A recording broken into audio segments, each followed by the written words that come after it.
जम्मू कश्मीर के सिविल सचिवालय में जम्मू में आज डॉक्टर हिना भट्ट, जो खादी विलेज इंडस्ट्रीज बोर्ड की चेयरमैन हैं, उनके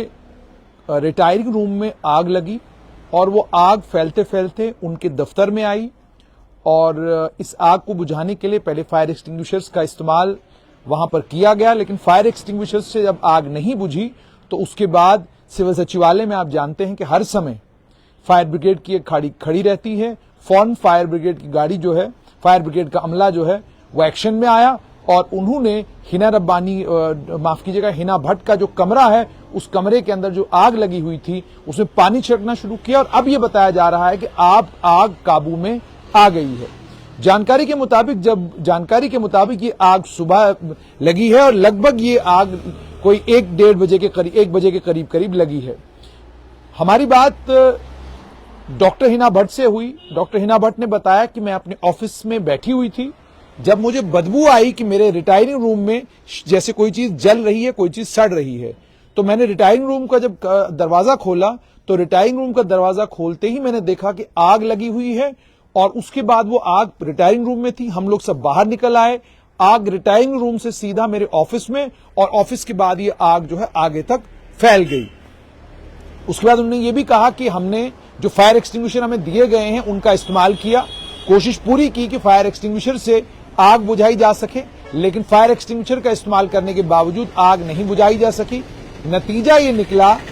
कि आग जो है पूरे उस कॉम्प्लेक्स में जहां खादी विलेज इंडस्ट्रीज बोर्ड का डॉक्टर हिना भट्ट का दफ्तर है और साथ में जहां उनका रिटायरिंग रूम है, आग उस पूरे में फैल चुकी थी और नतीजा ये निकला कि वो पूरे का पूरा कॉम्प्लेक्स जो है वो जल गया। मैंने उनसे ये भी पूछा कि ये जो आग लगी, इस आग लगने के कारण किसी को कोई क्षति तो नहीं पहुंची, कोई जख्मी तो नहीं हुआ? तो उन्होंने उसको लेकर कहा कि नहीं, आग लगने से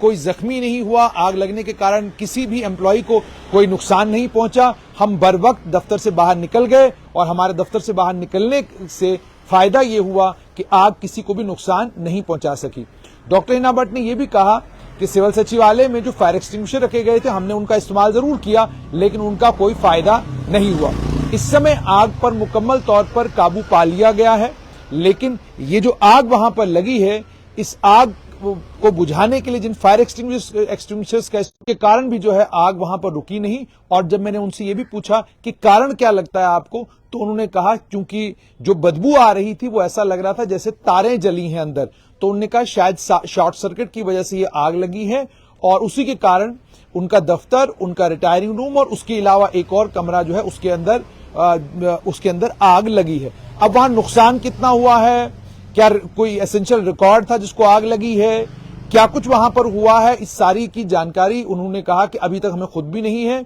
तो जब इसकी जानकारी आएगी, उन्होंने कहा कि हम आपके साथ भी साझा करेंगे, बताएंगे आपको कि किस चीज का वहां पर नुकसान हुआ है। लेकिन गंभीर है कि सिविल सचिवालय के 4थे माले पर आग का लगना और उसके बाद फायर एक्सटिंग्विशर का इस्तेमाल करने के बावजूद आग का न बुझना बड़े सारे सवाल खड़े करता है कि आखिरकार सिविल सचिवालय में अगर फायर एक्सटिंग्विशर रखे गए हैं और अगर उनकी कारण उनसे आग नहीं बुझ सकती है तो ये कितना गंभीर है। हालांकि चलिए मौके पर वहां पर फायर ब्रिगेड की गाड़ी मौजूद थी और उसने फौरन जो है आग पर काबू पा लिया।